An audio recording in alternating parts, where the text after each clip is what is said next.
मुंहिंजा प्यारा भाउरो मुंहिंजूं भेनरूं, प्यारो प्रभु मूंखे केतिरनि ई हंधनि ते वठी वियो आहे। भारत में केतिरनि हंधनि ते, भारत खां ॿाहिरि ऐं विलायत जे केतिरनि मुल्कनि में पोइ जिते वेंदो आहियां चवंदो आहियां मां पंहिंजनि सिंधी भाउरनि भेनरुनि खे घटि में घटि हिकु भेरो ज़रूरु मिलां। पोइ भले 5 हुजनि, 10 हुजनि, 15 हुजनि, 500 हुजनि, 5000 हुजनि, त मां पंहिंजनि प्यारनि सिंधी भाउरनि ऐं भेनरुनि खे ज़रूरु मिलणु चाहींदो आहियां ऐं बानीकारनि खे इहा ई वेनती कंदो आहियां त हिकु मीटिंग ज़रूरु मूंखे पंहिंजनि सिंधी भाउरनि ऐं भेनरुनि सां अरेंज करे ॾियो।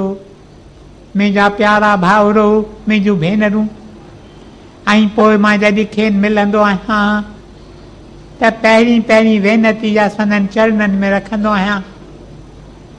2 हथ अदब जा ॿधी संदनि चरणनि में इहा वेनती रखंदो आहियां त मुंहिंजा प्यारा भाउरो मुंहिंजूं भेनरूं, असीं सिंधी हिन वक़्तु हिकु अजीब दौर मां लंघे रहिया आहियूं। असांखे पंहिंजो वतन कीन आहे, पंहिंजो देश कीन आहे, पंहिंजो स्टेट कीन आहे। असीं छिड़ियल विछड़ियल आहियूं। We are a scattered community. असीं के किथे भारत जे जुदा जुदा हंधनि ते जिते बि तव्हीं वेंदा न, जंहिं बि नगर में वेंदा, जंहिं बि ॻोठ में वेंदा, के न के सिंधी ज़रूरु तव्हांखे मिलंदा। मुंहिंजा प्यारा भाउरो मुंहिंजूं भेनरूं, साॻी तरह विलायत जे मुल्कनि में बि ईअं ॾिठो अथमि। हेल ताईं जिन बि हंधनि ते प्यारो प्रभु मूंखे वठी हलियो आहे, उते को न को सिंधी, के न के सिंधी ज़रूरु मूंखे मिलंदा आहिनि। मूंखे हिकु मौक़े ते चयऊं त असीं तोखे हिकु हंधि वठी था हलूं जिते तोखे हिकु बि सिंधी कीन मिलंदो।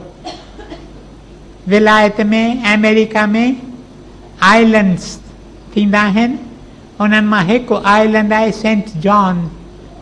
मूंखे चयूं त सेंट जॉन जे ॻेठ ते तोखे वठी हलूं था, तूं हली थोरा ॾींहं हुते आराम में गुज़ार, पर तूं हमेशह इहा हाम हणंदो आहीं त मां हेल ताईं जिते बि वियो आहियां के न के सिंधी प्यारा मूंखे ज़रूरु मिलंदा आहिनि, सो उते तोखे सिंधी को बि कोन मिलंदो। मुंहिंजा प्यारा भाउरो मुंहिंजूं भेनरूं, तव्हांखे ॿुधी अजब लॻंदो त पहिरें ॾींहुं मां मंझंदि जो उते पहुचां थो, शाम जो पंधु करणु वञा थो। पंधु करणु वञा थो त हिकु माण्हू साम्हूं पियो अचे, ड्रेस अमेरिकन अथसि, टोपलो अमेरिकन अथसि, पर मूंॾां वरी पे निहारियईं, वरी पे निहारियईं। निहारे नेठि मुंहिंजे अॻियां आयो ऐं मूंखे अची चयईं, तव्हीं दादा जशन आहियो छा?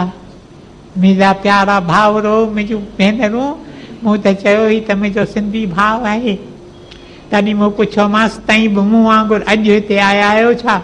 चयईं, न, मां 13 सालनि खां वठी हिते मूंखे पंहिंजो दुकानु आहे जो मां हलाए रहियो आहियां। असीं सिंधी टिड़ियल पखिड़ियल आहियूं, के किथे।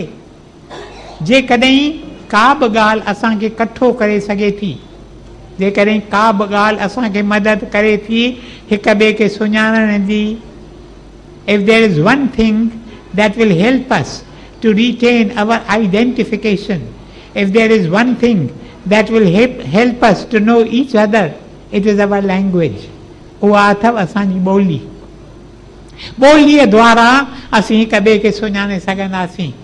पर मूंखे दुख सां चवणो पवे थो त अॼुकल्ह मुंहिंजा प्यारा सिंधी भाउर, मुंहिंजूं सिंधी भेनरूं ॿियूं ॿोलियूं सिखनि थियूं, ॿियूं ॿोलियूं ॻाल्हाइनि थियूं, पर सिंधी ॻाल्हाइण में अलाए छो खेनि हिबक थिए थी।